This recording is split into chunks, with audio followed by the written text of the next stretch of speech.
మనకు చిన్నప్పటి నుండి కొన్ని కథలు చెప్తారు, మనం చరిత్ర చదువుకుంటాం. కాని అదంతా ఎంతవరకు నిజం? అవును. లియోనార్డో డావించి లాంటి ఒక మేధావి గీసిన చిత్రాల వెనుక బహుశా ప్రపంచ గతిని మార్చేయగల రహస్యాలు దాగి ఉండొచ్చా? ఉండొచ్చు. కొన్ని పెద్ద పెద్ద సంస్థలు మనకు తెలియకుండా కొన్ని నిజాలను దాచిపెట్టాయా? ఈ ప్రశ్నలన్నీ మనల్ని ఈ రోజు చర్చకు దారితీస్తాయి. అవును. ఈరోజు మనం డాన్ బ్రౌన్ రాసిన ది డావించి కోడ్ అనే పుస్తకం గురించి లోతుగా చర్చిద్దాం. ఇది కేవలం ఒక థ్రిల్లర్ కాదు, మన మెదడుకు పదును పెట్టి మన నమ్మకాల పునాదులను కదిలించే ఒక ఆలోచన. కరెక్ట్గా చెప్పారు. ఈ చర్చ ఉద్దేశం కథను మళ్లీ చెప్పడం కాదు. అసలు ఈ పుస్తకం ఎందుకంత సంచలనమైంది? కళ, చరిత్ర, సైన్స్, మతం ఈ నాలుగింటినీ కలిపి డాన్ బ్రౌన్ ఒక అద్భుతమైన పజిల్ ఎలా తయారు చేశాడు? అవును. ఈ పుస్తకం లేవనెత్తిన ప్రశ్నలు, అది మన ఆలోచనా విధానంపై చూపిన ప్రభావం, వీటిని విశ్లేషించడమే మన లక్ష్యం. అంటే నిజానికి కల్పనకు మధ్య ఉన్న ఆ సన్నని గీతను ఈ పుస్తకం ఎలా చెరిపేసిందో చూద్దాం. ఖచ్చితంగా. అయితే మొదలు పెడదామా? తప్పకుండా. ఈ పుస్తకం తెరిస్తే చాలు, మనం నేరుగా ప్యారిస్లోని లౌరే మ్యూజియం చీకటి గదుల్లో కడుగు పెడతాం. అవును. కథ మొదలవ్వడమే ఒక హత్యతో, అది కూడా మామూలు హత్య కాదు. ఆ మ్యూజియం క్యూరేటర్ జాక్వెస్ సోనియర్ చాలా విచిత్రమైన రీతిలో హత్య చేయబడతాడు. కాని చనిపోయే ముందు అతను తన శరీరంతో ఒక భంగిమను ఏర్పాటు చేసి తన రక్తంతో నేలమీద కొన్ని రహస్య సంకేతాలు, కోడ్లు రాసిపెడతాడు. సరిగ్గా ఇక్కడే రచయిత మనల్ని కథలోకి లాగేస్తాడు. అవును, ఒక నిజమైన ప్రపంచ ప్రసిద్ధి చెందిన ప్రదేశంలో జరిగిన హత్య. అది కథకు వెంటనే ఒక వాస్తవికతను తెచ్చిపెడుతుంది. నిజమే. అది కేవలం కల్పనలా కాకుండా మన చుట్టూ జరుగుతున్న సంఘటనలా అనిపిస్తోంది. కరెక్ట్. ఆ రక్తపు మరకలు, ఆ సంకేతాలు, అవన్నీ కలిసి ఇది కేవలం ఒక మర్డర్ మిస్టరీ కాదు, దాని వెనక శతాబ్దాల నాటి రహస్యముందని మొదటి పేజీలోనే మనకర్థమయ్యేలా చేస్తాయి. ఈ చిక్కుముడిని విప్పడానికి ఇద్దరు రంగంలోకి దిగుతారు. ఒకరు హార్వర్డ్ సింబాలజీ ప్రొఫెసర్ రాబర్ట్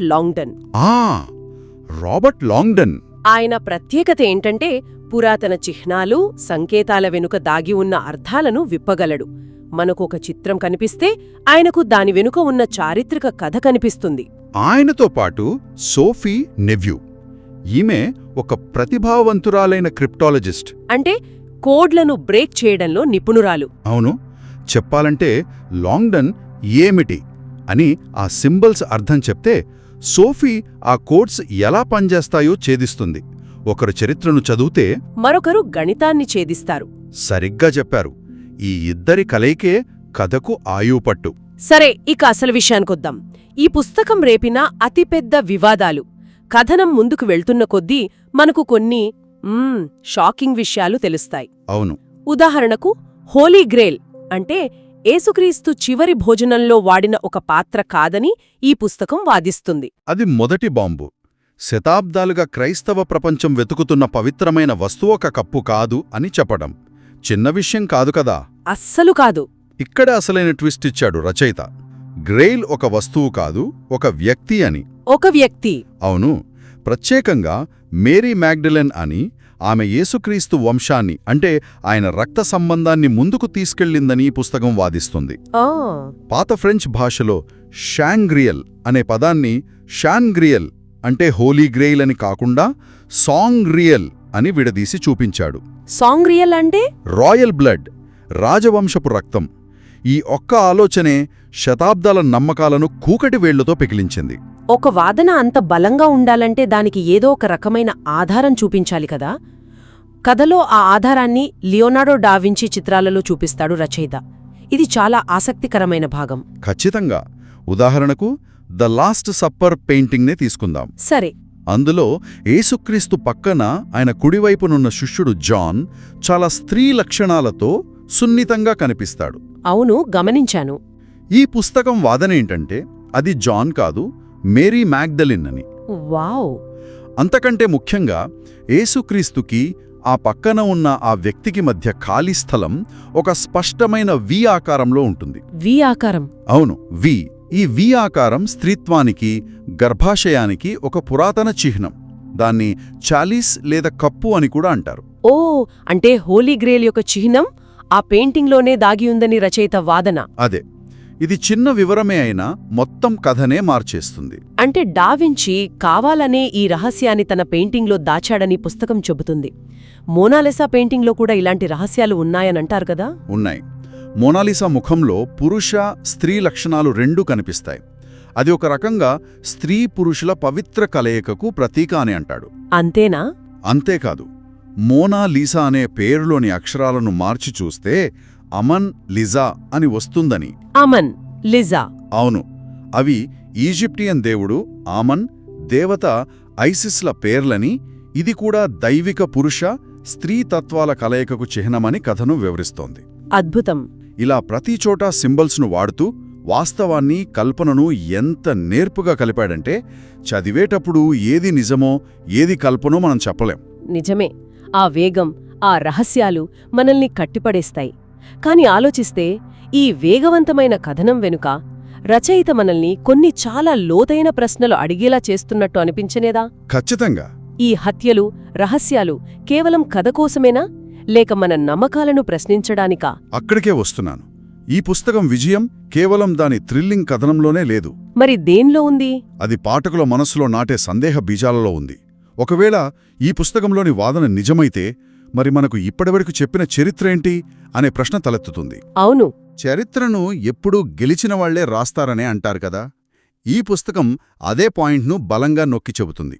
అధికారం, నియంత్రణ కోసం కొన్ని సంస్థలు కొన్ని సత్యాలను తొక్కిపెట్టడం సాధ్యమేనా అని అడుగుతోంది.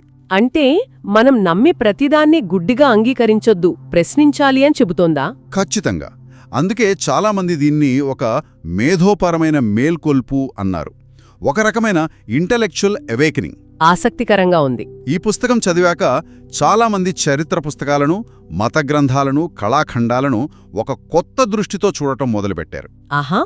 ఇది మన చుట్టూ ఉన్న ప్రపంచాన్ని, మనకందించబడిన సమాచారాన్ని గుడ్డిగా అంగీకరించకుండా విమర్శనాత్మకంగా ఆలోచించేలా ప్రోత్సహిస్తుంది.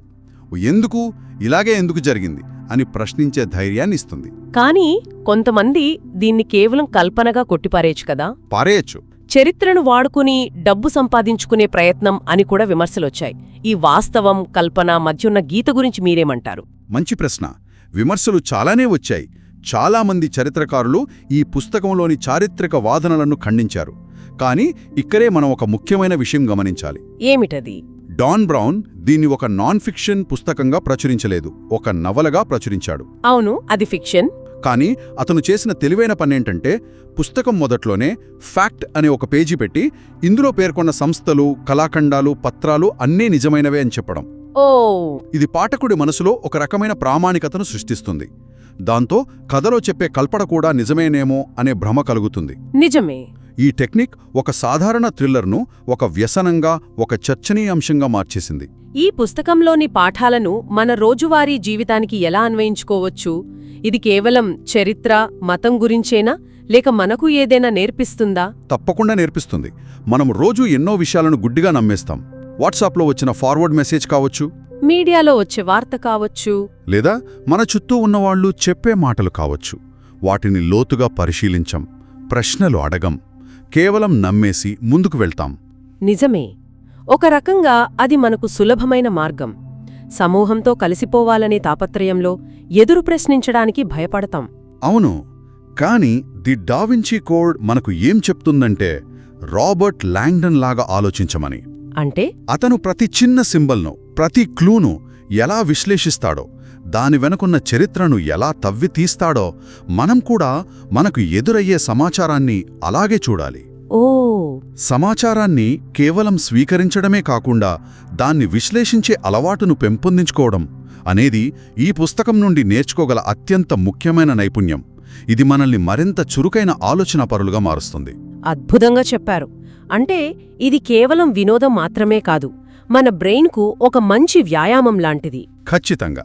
సరే, ఇప్పటిదాకా మనం మాట్లాడుకున్నది చూస్తే అసలు పాయింటేంటి? ది డావించి కోడ్ కేవలం ఒక థ్రిల్లర్ కాదు. అది కళ, చరిత్ర, రహస్యాలను కలిపి మన దృక్పథాలను సవాలు చేసే ఒక మేధోపరమైన ప్రయాణం. అవును. అది మనల్ని, మన చుట్టూ ఉన్న ప్రపంచాన్ని కొత్త కళ్లతో మరింత విమర్శనాత్మకంగా చూసేలా చేస్తుంది. అన్నిటికంటే ముఖ్యంగా ప్రశ్నలు అడగటం యొక్క ప్రాముఖ్యతను గుర్తుచేస్తుంది. సరిగ్గా అదే.